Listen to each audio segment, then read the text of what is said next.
Bonjour à vous chers auditeurs, nous revoilà pour une nouvelle vidéo dans la continue de cette semaine, dans cette thématique, les défis auxquels nous faisons face en tant que famille pastorale.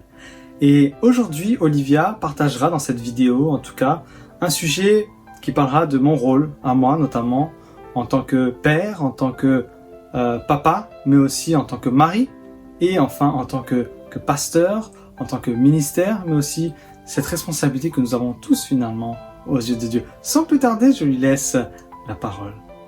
Pour aujourd'hui, j'aimerais vous parler le fait d'être un époux, un papa et un pasteur.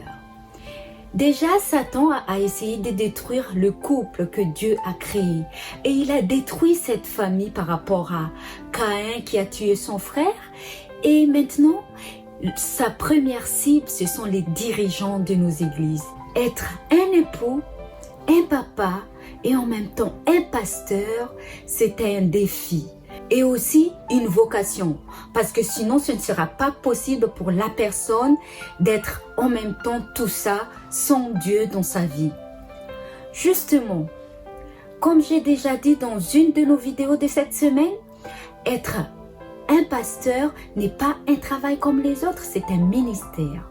Parce que quand on est un travailleur, on a l'homme, entre guillemets, le grand H, qui est notre boss. Donc, le patron ou la patronne va nous demander de faire des choses, que ce soit dans nos convictions ou pas. On est des fois obligé de faire certaines choses et même à écraser ou salir l'image des autres pour l'avenir de l'entreprise qu'on doit gérer. Mais par contre, quand on est dans le ministère, le boss, c'est Dieu. C'est vrai qu'il est géré par l'homme, mais la tête, c'est Dieu, c'est Jésus. Donc, quand on travaille pour Jésus, pour Dieu, la différence, c'est que on n'a pas à être en concurrence. Au contraire, on doit travailler ensemble, en équipe, afin que nous puissions avancer ensemble. Parce que Dieu utilise les différentes personnes pour pouvoir être efficace là où chaque personne est. Donc les dirigeants sont là, ce pasteur qui a aussi une famille là pour servir Dieu. On le sait très bien, le pastorat n'est pas une voie de la richesse. Le pastorat est une voie de consécration. Donc un pasteur a besoin plus que quiconque de la prière. Parce que les pasteurs sont la première cible de Satan. Donc ces pasteurs, chers amis, ont besoin de nous, ont besoin de nos prières pour qu'ils puissent être efficaces là où Dieu l'a envoyé. Ce pasteur aussi a besoin de son équipe, de chaque membre de son église ou même les personnes qui veulent intégrer la communauté chrétienne sont indispensables pour le développement de l'église et surtout pour l'accomplissement de la mission que Dieu nous a confiée à chacun et à chacune d'entre nous. En quoi donc ça nous concerne ce message d'aujourd'hui? Justement, je vais prendre notre promesse d'aujourd'hui qui se trouve dans Matthieu chapitre 28 verset 19 qu'on connaît très bien. Allez, faites de toutes les nations des disciples et baptisez-les au nom du Père, du Fils et du Saint-Esprit. Il n'était pas écrit ici le fait que les pasteurs, allez, faites des disciples. Mais cette promesse est adressée à chacun et à chacune d'entre nous. Il nous dit, allez, faites des nations des disciples et baptisez-les au nom du Père et du Fils et du Saint-Esprit.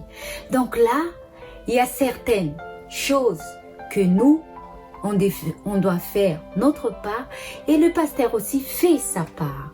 Donc c'est pour ça qu'au début je mentionnais que nous devons travailler en équipe parce qu'en équipe on est plus efficace afin d'achever cette œuvre que Dieu nous a confiée à chacun et à chacune d'entre nous. Chers auditeurs, quand on a choisi de marcher avec Dieu, quand on a choisi d'être un enfant de Dieu, on devient aussi une cible pour Satan. Il va tout faire pour nous faire tomber, pour nous faire chuter, parce qu'il veut tout simplement nous séparer, essayer de nous séparer de Dieu, parce que personne ne peut nous séparer de Dieu à part notre choix personnel. N'oublions pas, chers amis, que Jésus a déjà vaincu Satan sur cette croix. Nous aussi, quand on est en Jésus, quand on reste fidèle à Dieu, on peut vaincre chaque difficulté que Satan peut mettre sur nos chemins. C'est pas à nous de combattre, c'est Dieu qui va combattre à notre place, mais il suffit d'enraciner notre foi en Dieu afin que nous ne puissions pas être perturbés par les tempêtes que Satan peut nous envoyer.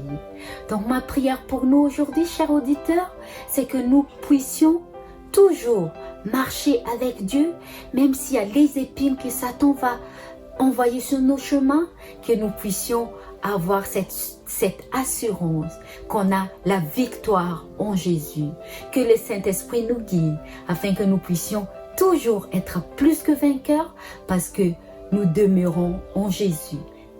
De toutes ces casquettes que nous pouvons porter, de toutes ces responsabilités que nous avons, que ce soit dans notre foyer, que ce soit dans notre domaine professionnel, n'oublions pas une chose très essentielle.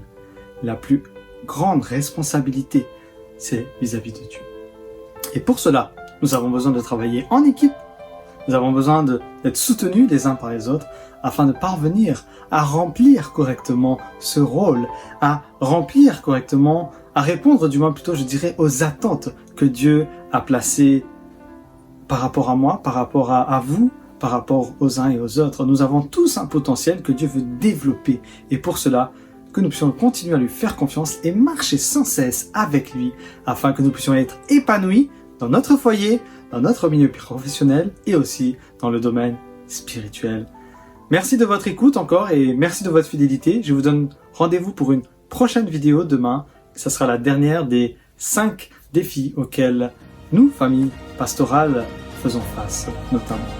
Bonne soirée et à demain. Bye bye.